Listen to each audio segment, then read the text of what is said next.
High everyone, good morning. म चाहिँ अहिले ऱ्याबिटको लागि घाँस काट्न जाँदैछु है। यो हाम्रोतिर चाहिँ यसलाई कचिया भन्छ, तर यहाँ चाहिँ यस्तो खालको पाउँदो रहेछ। म चाहिँ घाँस काट्न जाँदैछु। घाँस चाहिँ यस्तो खालको छ यहाँ है। यो घाँस चाहिँ खरायोले काट्न लाग्दैछु। यसले घाँस पनि काटिसकेको छु है। म चाहिँ अब चलाएर साइकलमा चढेर जाने हो। चढेको छु है।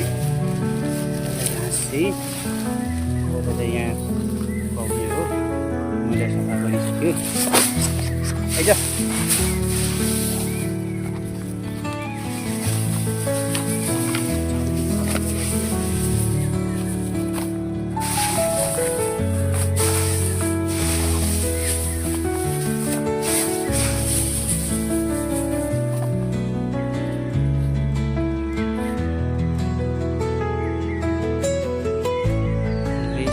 फाइनली खरायोले चाहिँ घाँस खाँदैछ है एकदम मजाले।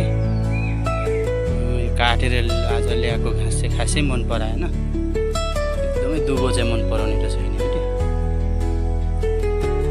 घाँस खाँदैछ। किम्बुको घाँस एकदमै मन पराउने, एकदमै मजाले खाने है।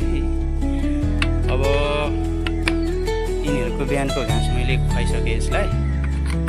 अब टक्क 4 बजे 5 बजे मात्रै आउँछ है गाइस। त्यति बेला के गर्दै गरेको हुन्छ फेरि